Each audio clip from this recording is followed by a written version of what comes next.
Hi everyone, welcome back to my mini vlog. હું છું રીમા ભટ્ટ અને આજે ઘણા દિવસ પછી હું રાજકોટ જાઉં છું. ઘણા દિવસ પછી બસ આ મારા બેનના ઘરે જતી હતી હું, મારા મમ્મી, મારો ભાઈ અને મારી બેન સાથે, અને હા ઓફકોર્સ કાર્તિક. અને બસ મેં આજે આવું કંઈક રેડી થઈ હતી હું. મને છે ને ઓક્સોડાઇઝની જ્વેલરી વેર કરવી બહુ ગમે, એટલે લાગ્યું કે બહુ લુક મને બહુ ગમે. બસ પછી અમે લોકો બધા નીકળી ગયા હતા ગરમીમાં, અને આ જે તાપ હતો અને એની કોઈ સીમા નથી. ગાડીમાં એસી ચાલુ હતું છતાંય ગરમી લાગતી હતી, કેમ કે આમ કહેવાય ને કાચે એટલા ગરમ થઈ જતા હતા. એટલે એવો નિયમ કર્યો કે સવારે વહેલું જવાનું. અને આજે મહાકાળીની ભેળ ચોટીલામાં જે ખૂબ ફેમસ છે, અમે તો ત્યાં ઊભા રહીએ જ મસ્ત મજાનું નાસ્તો ચટર-પટર કરવા માટે. મને તો બહુ ભાવે. તો જો તમે ચોટીલા જાઓ ને તો ખરેખર ત્યાં એકવાર જજો, બહુ મજા આવશે તમને. બસ પછી સવારના નીકળ્યા એટલે થોડીક નાની મોટી પેટ પૂજા કરી લીધી, અને આ લોકોએ ફર્સ્ટ ટાઈમ ટ્રાય કર્યું. ત્યાં એ લોકોને પણ મસ્ત મજાનું ભાવ્યું કે આ બહુ મસ્ત છે. અને ટ્રાફિક એટલો ટ્રાફિક હતો, આમ કહેવાય ને કે ચોટીલા પછી તો નોન સ્ટોપ અમને ટ્રાફિક નડ્યો છે. એના કારણે અમે 1 કલાક લેટ ચાલતા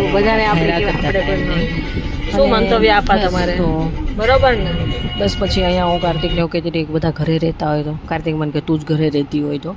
અને બસ આ નાનું મોટું ચેકિંગ ચાલતું હતું આપણું. ચેકિંગ એટલે તો કેવું કે લાઇસન્સનું ચેકિંગ. ઓફકોર્સ લાઇસન્સ વગર કોઈએ ક્યાંય ના જવું જોઈએ. બસ પછી લાઇસન્સનું ચેકિંગ કરીને અમે પહોંચી ગયા દીદીના ઘરે. બસ પછી મહેમાનગતિ કરી હતી તો ચા તો પીવી જરૂરી હતી, એટલે અમે બધાએ સરસ મજાની ચા પી લીધી. અને અહીંયા મારી બેન અને મારો ભાઈ કોઈ દિવસ ચા નથી પીતા, પણ અહીંયા આવીને ચા પીવા લાગ્યા. એટલે હું પપ્પાને કહેતી હતી, પપ્પા જુઓ તમે વિડીયો જોતો હોય ને તો આ બંને જણા ચા પીવે છે.